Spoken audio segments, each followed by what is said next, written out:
მოგესალმებით, გვესალმებით ჩვენს მსმენელს ეთერში ბოლნისის ხმა არის. შეგახსენებთ, რომ ბოლნისის ხმა პროექტ მისიხმის ფარგლებში ხორციელდება, რომლის მხარდამჭერია გერმანიის საგარეო საქმეთა სამინისტრო და DVV International. დღევანდელ გადაცემაში ვისაუბრებთ ტურიზმის შესახებ საქართველოში. საქართველოს ტურისტებისთვის ერთ-ერთი მიმზიდველი ქვეყანაა კავკასიის რეგიონში. მისი მრავალფეროვანი კულტურა, ისტორია, ბუნება და სტუმართმოყვარეობა ბევრ ტურისტს იზიდავს. საქართველოში რამდენიმე ადგილი არის, რაც შეგიძლიათ რომ მოინახულოთ.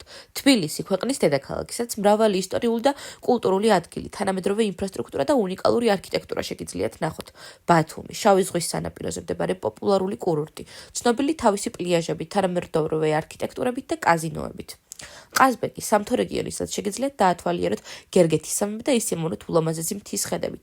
მესტია და სვანეთი. სვანეთის რეგიონი ცნობილია თავისი უნიკალური კულტურით, შუა საუკუნოვანი კოშკებით და ულამაზესი ბუნებით. კახეთი, ღვინის რეგიონისაც შეგიძლიათ ეწვიოთ ვენახებს, ღვინის ქარხნებს და დააგემოვნოთ ქართული ღვინო. უშკული, ერთ-ერთი ყველაზე მაღალი მდებარე სოფელი ევროპაში, რომელიც იუნესკოს მსოფლიო მემკვიდრეობის სიაშია შეტანილი. ბორჯომი, ცნობილია თავისი მინერალური წყლებით და ეროვნული პარკით. საქართველოში ასევე ცნობილია თავისი ტრადიციული სამზარეულოთი, რომელშიც შედის ხინკალი, ხაჭაპური, ლობიანი და სხვა მრავალი გემრიელი კერძი. სტუმართმოყვარეობა და უნიკალური კულტურული მემკვიდრეობა ამ ქვეყნის განსაკუთრებულ ხდის ტურისტებისთვის. ძალიან დიდი მადლობა იმისთვის, რომ იყავით ჩემი დღევანდელი გადაცემის მსმენელი. მე დღეისთვის გემშვიდობებით, ხოლო გიტოვებთ ჩვენს მეგობრებს თეთრი კარვიდან, მოусვიდეთ, იხალისეთ და ბედნიერ კვირას გისურვებთ.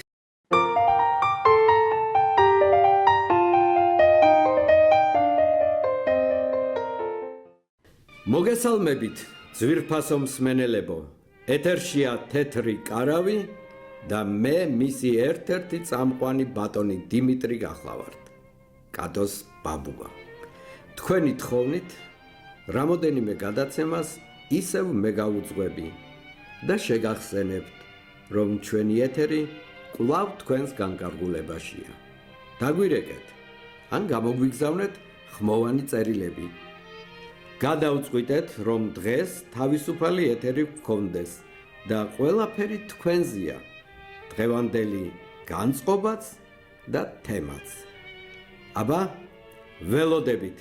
ვინ იქნება პირველი? აი უკვე გვიკავშირდებიან.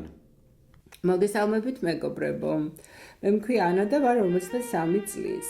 მიესალმებით თქვენ თეთრ კარავს. სულ მინდოდა მეც მიმეღო მონაწილეობა ამ ძალიან საინტერესო პროექტში და აი დღეს გავბედე და გიკავშირდებით. რახან თავისუფალი თემა მინდა ჩემი აზრით დავაფიქსირო ერთ საკითხზე, რომელიც მე ძალიან მაწუხებს. ეს არის აგრესია და ზოგადად აგრესიული ხალხი. ძალიან მიჭირს ასეთ ადამიანებთან ურთიერთობა.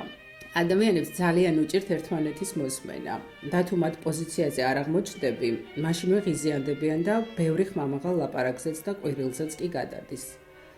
პირადად მე ასეთ ადამიანებს არც ვეკამათები და რაც შეიძლება ნაკლებად ვეკონტაქტები. მაგრამ ძალიან მაწუხებს ზოგადად ეს პრობლემა. თანაც ყველა ამბობს და მეც ვატყობ, რომ კორონას მერე ბევრად მეტი აგრესიული ადამიანები გამოჩნდება. არ ვიცი ეს მართლა ამ პანდემიამ განაპირობა თუ ადრეც იყო და მაშინ ასე არ ხდებოდა თვალში. ამის გამო ისე ვარ დაკომპლექსებული, რომ ზოგჯერ როცა მარკეტში რაღაცის შეძენას ვაპირებ და კონსულტანტის რჩევა მჭირდება, მირჩევნია არ ვიყიდო და თავი ავარიდო არასასიამოვნო დიალოგს. ზოგჯერ იმასაც კი ვფიქრობ, რომ იქნებ მე ვიწვევ სხვებში გაღიზიანებას. მაგრამ მე ვაკვირდები და გარშემო სულ უკმაყოფილო საუბრები მესმის. უკმაყოფილო სახეებით მოარულ ხალხს ვხედავ. განსაკუთრებით კი მაშინ გრძნობ ამას უფრო მტკივნეულად, როცა უცხოეთიდან სამშობლოში ბრუნდები. დააკვირდით ხალხო ქუჩაში ხალხს. თითქმის არავინ იღიმება. დადიან ცხვირჩამოშვებულები და მოღუშულები. უკმაყოფილო სახეებით. გაიღიმეთ ხალხო, გაიღიმეთ. მესმის, რომ ამ ქვეყანაში ძალიან ბევრი პრობლემებია, მაგრამ ღიმილი აუცილებელია. პირველ რიგში კი ისევ თქვენთვის. სულ ეს მინდოდა რომ მეთქვა. მოგესალმებით, მე ვარ დია, 34 წლის. რახან დღეს თავისუფალი ეთერია, მეც გიერთდებით. იცით რა მინდა გითხრათ ზოგიერთს? რა თქვენი საქმეა, ვის რა აცვია, ვის რა უხდება თუ არ უხდება? არ ვიცი, კიდევ სადმე ყოფენ ზღვისპირა ცხოვრებაში, ისე როგორც ჩვენთან ხდება? მეორე, ჩემთვის ძალიან მნიშვნელოვანი. როდის თხოვდები? რატომ არ თხოვდები? ასე მარტომ როდემდე უნდა იარო? რა თქვენი საქმეა? ვინ გეკითხებათ? და კიდევ, რაღაც კარგად გამოიყურები. დიეტაზე ხარ? ეს რა უბედურებაა, გამაგებინეთ.